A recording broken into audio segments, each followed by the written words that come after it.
வையகம், வாழ்க வையகம், வாழ்க வளமுடன். எல்லாம் வல்ல இறையாற்றல் அனைவருக்கும் இரவும் பகலும் எல்லா நேரத்திலும் எல்லா இடங்களிலும் எல்லா தொழில்களிலும் உறுதுணையாகவும் பாதுகாப்பாகவும் வழிநடத்தியாக அமையமாக.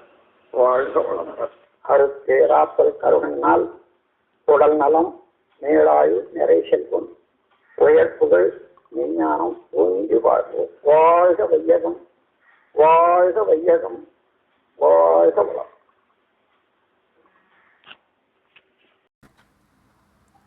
வாழ்க வையகம், வாழ்க வையகம், வாழ்க வளமுடன். குரு நாமம் வாழ்க, குருவே துணை. மாற்றி பிறக்க மருந்தெனக்கு கிட்டிவிட்டது என்ற தலைப்பில் ஒரு சிந்தனை விளக்கம். அறிஞர் பெருமக்கள், மகான்கள், புண்ணிய புருஷர்கள், அருளாளர்கள், ஞானிகள், முனிவர்கள், சித்தர்கள், ரிஷிகள் அனைவருக்கும் எமது பணிவான வணக்கங்களை தெரிவித்து தொடங்குகிறேன். யான் பெற்ற இன்பம் பெருகை வையகம், வான் பற்றி நின்ற மறைபொருள் சொல்லிடின், ஊன் பற்றி நின்ற உணர்வுறு மந்திரம், தான் பற்ற பற்ற தலைப்படும் தானே என்றார் அறிஞர் திருமூலர் திருமந்திரப் பாடலில்.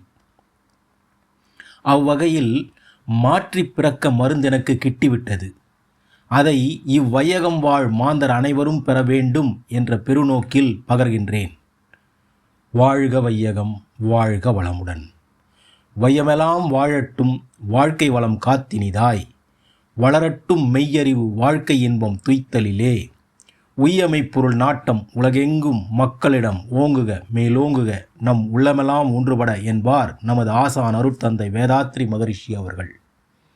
ஊற்றைச் சடலமடி உப்பிருந்த பாண்டமடி, மாற்றி பிறக்க மருந்தெனக்கு கிட்டுதில்லையே, மாற்றி பிறக்க மருந்தெனக்கு கிட்டிவிட்டால் கண்ணம்மா உன் பாதம் சேரேனோ என்று அழுகுனி பெருமான் அவர்கள் வேண்டினார்கள்.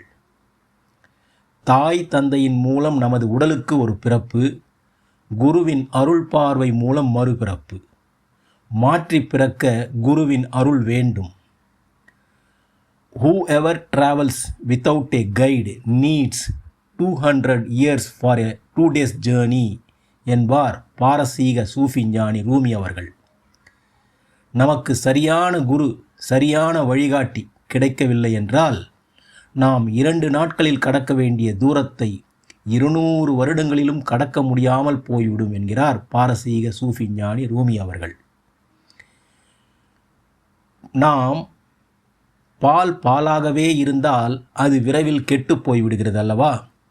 அதுவே பாலுடன் பொறைமோர் கொஞ்சம் சேர்த்தால் உரை குத்துவதைப் போல குரு பிரானின் அருளாற்றல் சேர்ந்தால் அறிவிற்கு ஒரு பிறப்பு, மறுபிறப்பு உண்டாகிறது. அதுதான் மாற்றி பிறக்க வைக்கும் மருந்து, மெடிசன் என்ற மெடிடேஷன் ஆகும். இரு பிறப்பாளர்கள் என்று குருவின் அருளால் குண்டலினி தீட்சை பெற்றவர்களை சொல்வார்கள். தீட்சைகளில் மிக மிக முக்கிய 3 தீட்சைகள் உண்டு. ஒன்று ஸ்பரிச தீட்சை, 2வது நயன தீட்சை, 3வது ஞான தீட்சை என்று சொல்வார்கள். துவஜன் என்பது இரு பிறப்பாளர்களை குறிக்கும் ஒரு வடமொழி சொல்லாகும். எல்லா கோயில்களிலும் கொடிமரம் இருக்கும். அதற்கு துவஜஸ்தம்பம் என்று புனித பெயர் உண்டு. கொடிமர தத்துவத்தை பற்றி அறியாத சிலர் அது என்னப்பா பெரிய கம்பசூஸ்திரமா என்று பேச்சு வழக்கில் கூறுவதை நாம் கேள்விப்பட்டிருப்போம். ஆதாரங்கள் 6 என்பார்கள். அவை மூலாதாரம், சுவாதிஷ்டானம், மணிப்பூரகம், அநாகதம், விசுக்தி, ஆகினை என்பது அந்த 6 ஆதாரங்கள் ஆகும். மூலாதாரம் என்பது முதுகுத்தண்டுக்கு கீழே ஆசன வாய்க்கு 1 அங்குலம் மேலே உள்ள மையமாகும். ஆக்கினை என்பது பூர்வ மத்தியை நடுநெற்றி ஸ்தானத்தை குறிக்கும்.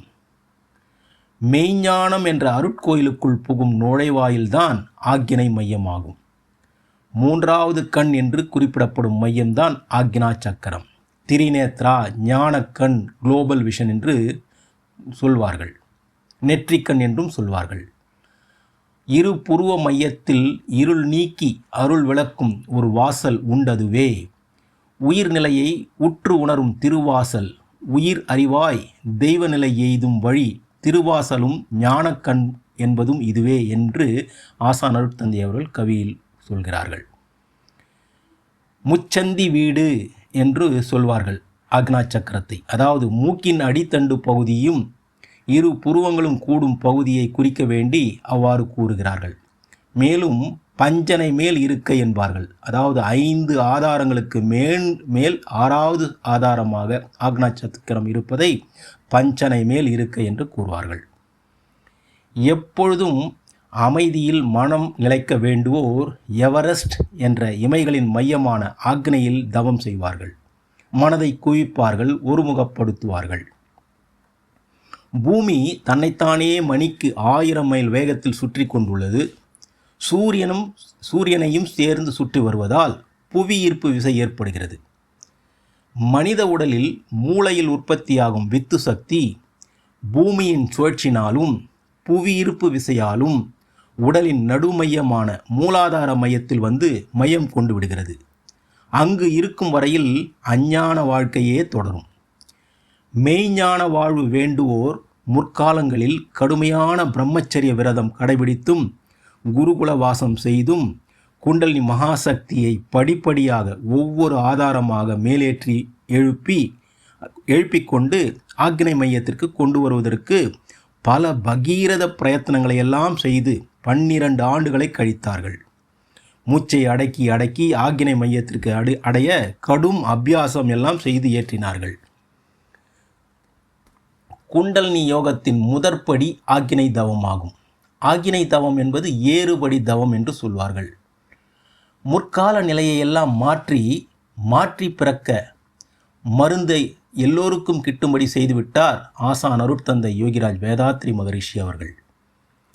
ஞான நிலை இல்லத்தில் வாழ்வோர்கட்கு நல்லதல்ல, கிட்டாது, வேண்டுவோர்க்கு கானகமே தகுதி எனவும் கற்பித்த கருத்தேற்ற காலம் அது மாறிப்போச்சு வேதாத்ரி மகரிஷி அவர்களின் அருளால். குண்டலினி யோகத்தை எளிமைப்படுத்தி எளிய முறை குண்டலினி யோகமாக, சிம்பிளிஃபைடு குண்டலினி யோகாவாக, மூலாதாரத்தில் உறங்கிக் கொண்டிருக்கும் குண்டலினி மகாசக்தியை தட்டி உசுப்பி கனல் மூட்டி முதுகுத்தண்டு வழியாக கருவெழுப்பி கனிவுடனே கைவிரலால் நெற்றி தொட்டு குத்தி விளக்கிய அறிவை, குத்து விளக்கு தத்துவத்தை கருத்துணர்த்தும் புனித முறையை பரப்ப வழிவகை செய்துவிட்டார் அருட்தந்தை யோகிராஜ் வேதாத்ரி மகரிஷி அவர்கள். எப்படி இரும்பு துண்டை காந்தம் மூலமாக இழுத்து மேலே ஏற்றுகிறோமோ அதே போல தவபலமும் தனையறிந்த நிலையும் கொண்டு தனை அடைந்தோர்க்கு அருள் புரியும் குருவாய் கிடைத்து விட்டார் ஆசான் வேதாத்ரி மகரிஷி அவர்கள். குடும்பத்தில் கடமையாற்றி குரு காட்டும் தவமுறையை பெண்களும் செய்து பழகி வர பேரானந்தம் பெற முடியும். இல்லமும் இல்லறமும் அமைதியில் திளைக்கும். அருள் நாட்டம் உடையோர்களே, உங்கள் வீட்டின் அருகில் உள்ள அறிவுத்திருக்கோயில்கள், மனவளக்காய் தவமையங்களுக்கு சென்று எளிய முறையில் தீட்சை பெற்று உலக அமைதியும் காண்பீர்களாக என்று வாழ்த்தி நிறைவு செய்கிறேன். குரு வாழ்க, குருவே துணை.